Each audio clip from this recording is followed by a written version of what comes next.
Hey, listeners, welcome to Nurture Small Business Podcast, a show that provides small business owners with practical, experience based insights and tangible solutions. I'm your host, Denise Cagan. My experience spans 25 years of business ownership and 10 years of manufacturing. So, in today's episode, we're talking about AI overload. And yes, it is a real thing. If you feel like AI is coming at you from every direction right now, you're not imagining it. Any given day, I have 5 to 10 different emails with the subject line or pre-header that says something about AI. And admittedly, some of these are from newsletters and publications that I actually signed up to get. But a lot of them are unsolicited. And even if AI is not specifically in that subject line or pre-header, sometimes it still finds its way into the content and becomes a conversation. So, yeah, you're not imagining it. There's a lot of noise right now, a lot of hype, a lot of fluff. And that translates to a lot of pressure for business owners to keep up. I want to be clear. I am not anti-AI. I describe myself as a cautious embracer of this technology. And let me explain that a little bit to you about how that looks like in my company. My company approaches AI from the standpoint that it should enhance the skills our team members already have, not replace human judgment, soft skills, or complex problem solving that good business still requires. Ideally, AI helps our people work more efficiently so they can spend more time on the work that actually needs a person behind it. And this is where my manufacturing background actually helps shape how I think about all of this. In manufacturing, you have what's called critical control points. It's actually uh, referred to as HACCP, Hazard Analysis and Critical Control Points. It's in every single process. You do not build a system and walk away from it.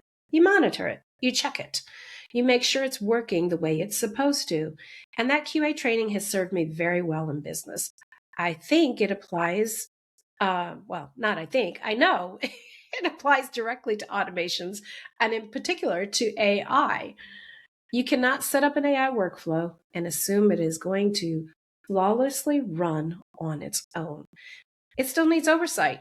It still needs a human poking and prying from time to time to make sure that it's connected, that it's still doing what it's supposed to, and that it matches your current process, because processes do change sometimes and your AI may not necessarily know that unless a human is providing that guidance. And so today I want to talk about the good, the bad, and yes, some of the downright weird things happening in AI right now, and what small business owners should actually be paying attention to.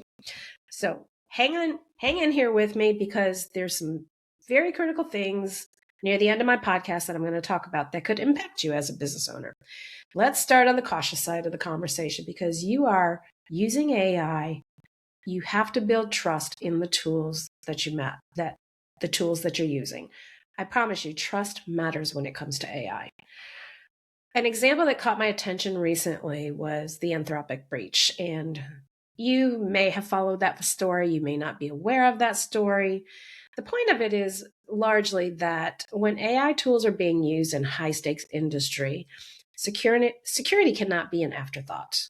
And a platform that's going to be used in an environment where confidential information matters, businesses do need to pay attention on how secure it really is.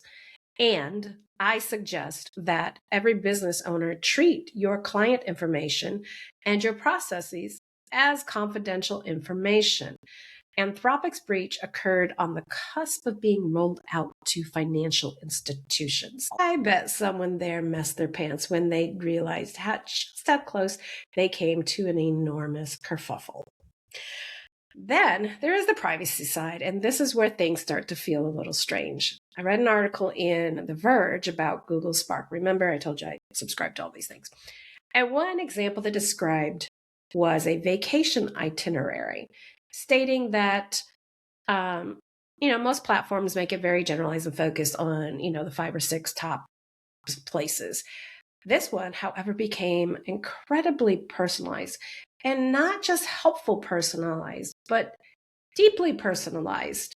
It included details on the family members, a dog, and even whether a child would need a ticket based on their actual age. So, on one hand, it's impressive. On the other hand, it's freaking scary. It really just unsettles me because these platforms that we are using, sometimes in our business, sometimes in our personal life, and sometimes business owners use their business emails for personal things. So, yes, that information is potentially in there, but these tools have so much access to our connected services and our life based on things we do, saved photos, emails, and everything else we do on a daily basis. Those calendar appointments that you have for your 1 year old anniversary, 1 year old's birthday, yes, it has access to that. And that's part of the tension with AI right now. To be honest with you, it can be incredibly useful and it can also feel very invasive. And that's exactly why business owners need to think carefully about the tools that they are adopting. With all that said, I absolutely believe that AI has value in business. In fact, you are going to fall behind if you are not integrating it somehow into your business. If you do any kind of digital work, writing, research, communication, analysis, planning, spreadsheets, marketing, operations, AI probably has a place somewhere in your workflow. And ignoring it entirely is not going to be the answer. So just think of it very thoughtfully and don't go out chasing every new shiny object, each new AI tool that comes out. You don't need to do everything everywhere all at once. You just need to start very intentionally. And part of being intentional is recognizing that different tools are good for different things. ChatGPT, all-purpose tool in coding, Claude, long form writing and reasoning. Perplexity is excellent for research. Gemini, often useful with dealing with large amounts of context. And there's plenty of options out there besides these major ones. I don't think the goal is to pick necessarily one universal one. However, you do need to understand what the problem is that you're actually trying to solve so that you choose the right tool. Inside my company, we use Copilot. One of the reasons I feel comfortable with it is that Microsoft takes a slower approach to rolling out and developing these things. I know for some people that's, the epitome to them, but for me, that provides me comfort. I know it's not necessarily the flashiest option and it may not be up to date with some of what the other platforms can do. I value the structure and the staying power of Microsoft in general. It's an established company. And this brings me a little bit to some of the next things that we're going to talk about. I used Copilot recently to help pull information together from multiple sources and work through an Excel-based process. What I needed it to do was to calculate a bunch of things and pull information from a bunch of different places. And so I broke it down into the different phases rather than dropping everything in all at once. That is the process that you use to train your AI, by the way. And for Copilot, that's important. But once I worked with it in a more structured way, it was incredibly helpful. And it inserted all the formulas. It also checked all the formulas, and I checked what it said it was checking, and helped organize the way that I did the work. It saved me at least half the time, which in this case is probably a good 2 hours. That is the really sweet spot for me when you're doing something that's productive and you know you're doing it and saving more time. So I've also been experiencing some newer approaches, including vibe coding.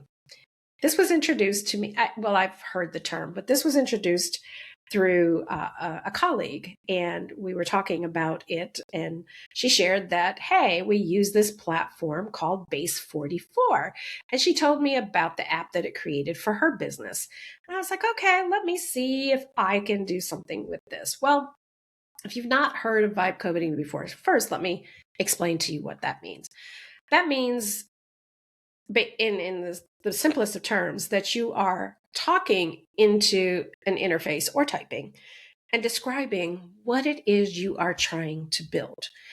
And then that vibe coding tool creates it for you. And so I saw an opportunity here because when we onboard new clients, they give us passwords.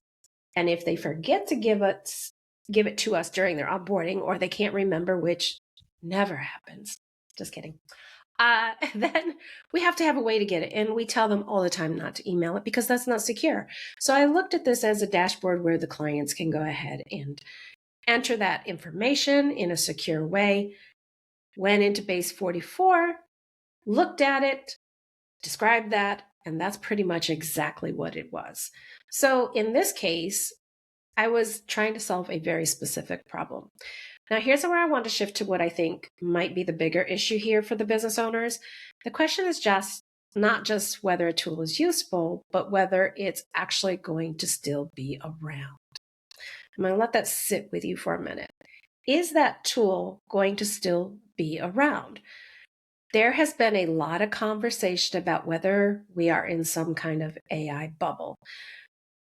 To be honest, I'm not an economist or a market analyst, and I'm not going to pretend to be one. I do keep up with the news, though. And I think that the concern is relevant from a business operations standpoint.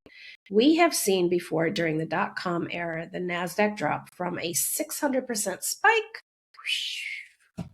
to 78% of that value in the fall of 2000. You can look it up. This is history. I'm not making it up. During that period where what seemed like promising stocks and businesses went out and people were investing in them, many of those went out of business, or they were gobbled up by larger entities such as Amazon, Verizon, and Cisco. So if you build workflows around a platform that later gets acquired, shuts down, or merges, or simply fails, your business can pay the price. It can cost you money, it can cost you time, it can cost you process knowledge, and it creates a whole lot of frustration at exactly the moment you do not need more instability. That's why I keep coming back to longevity. You don't need to try every new product out there. I tried Base 44, and I'm not a coder. So if Base 44 bit the dust during a stressful economic time, I would have no idea how to get in there, handle that customer portal, code it, ensure that with security. And what I'm trying to say is you need to be smart about what you are building your systems around. Look at the company. Does it seem stable? There are many resources for you to do this. LinkedIn, Yahoo Finance, Bloomberg. Ask your financial planner. Look at whether the tool is solving real problems. Look at how it handles privacy and security. And think about whether you want the platform woven into a critical part of your workflow. It was a very cool experience to use Base 44. And I have realized I am not likely to use that product in my actual workflow because of the lack of coding knowledge there. I don't have the assurances that I need for my team or myself to maintain that code and security. For me, that's part of why I feel a lot more comfortable using Microsoft's tools in this stage of the game. It's an established company, and that matters when you're thinking beyond novelty. Looking at how it is going to impact your future business operations and keeping in mind that if that AI bubble bursts the way the dot-com bubble did, we're all going to be going through some tough economic and financial times. Okay. By the way, I don't get anything from Microsoft for this plug I'm giving to Copilot. It just happens to be what I prefer. So, small business owners trying to sort through all the AI noise right now. Here's what I want to leave you with.